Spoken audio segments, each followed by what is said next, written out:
All right, boys and girls. So as I was recording myself taking our notes and researching our topic, I noticed that the note-taking paper that I had originally picked for you guys had a video that I'm not going to really use, or an article I'm not going to read. So I'm going to go ahead and focus on this note-taking guide I want you to use. It's blank. So you're just going to be writing your information in these boxes. No matter what video we watch, no matter what article we read, you're just going to use your note-taking guide to write down your thoughts. So we have negatives of animals in zoos, and then we have a positives for animals in zoos. So if you're watching this video, these are the correct article, or not article, but worksheets I want you to use. Or again, continue working on your notebook paper. Now I did not write in the rest of this chart, so I'm just going to draw a line at the bottom here, and I'm going to go ahead and get started with my final piece of research. Now when I do that, I'm going to go ahead and click in here, and we read that article. We're going to read this one that says zoochosis. So it says, it was the sadness in their eyes that has continued to haunt us. So I want you to pause right there and think, is that already starting off that this article is going to be something about benefits of the zoo, good things about the zoo, or negatives about the zoo? Think about that for just a second.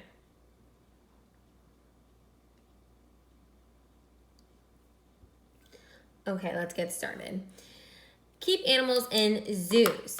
We don't think so. There is documented research that many animals removed from their natural habitat and kept in captivity have developed a kind of mental illness known as zoochosis. Can you say the word zoochosis?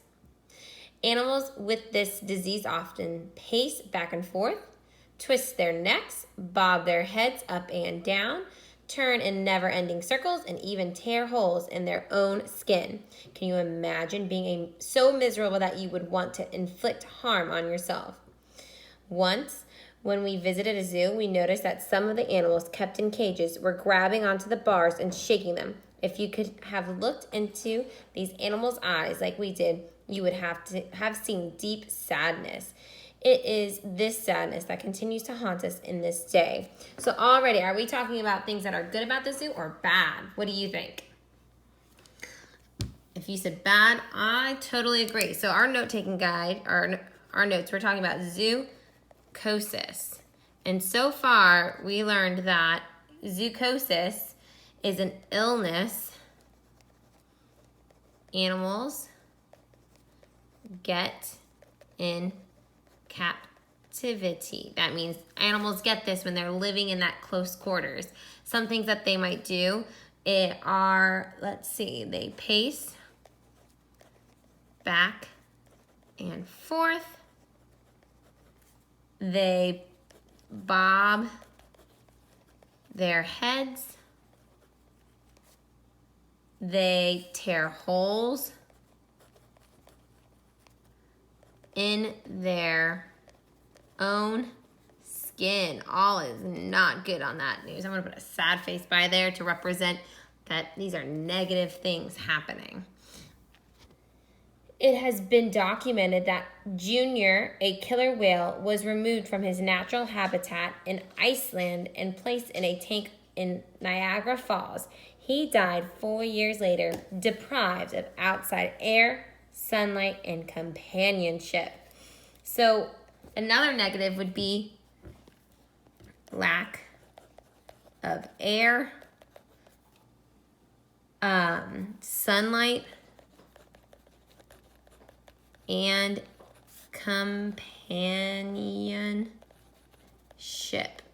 Now, lack of companionship, we kind of can have some insight on that, or some connection to that, because think of how we are living our lives right now. Are we going to school? Are we playing with our friends every single day? No, we're quarantining from everybody. We want to make sure we're safe by staying away and keeping our germs to ourselves.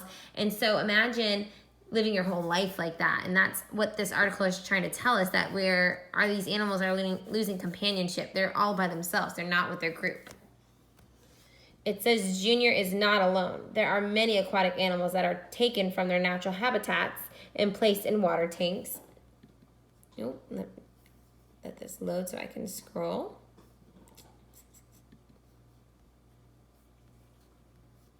Here we go. In aquariums around the world. These animals are separated from their families and are forced to live in groups that are nothing like their own families. As though that isn't enough, animals like whales and dolphins, who are accustomed to swimming up to 100 miles in one day and diving hundreds of feet, are forced to live in confined spaces.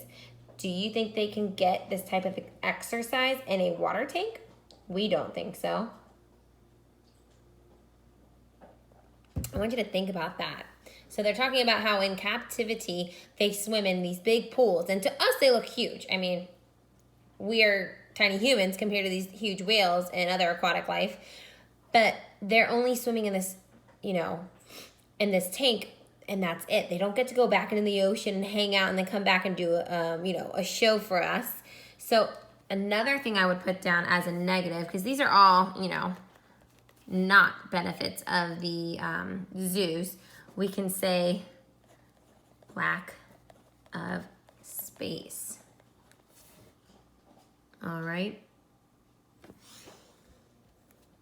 Wait, there's more. Aquatic animals have a special way of talking to one another and finding their prey.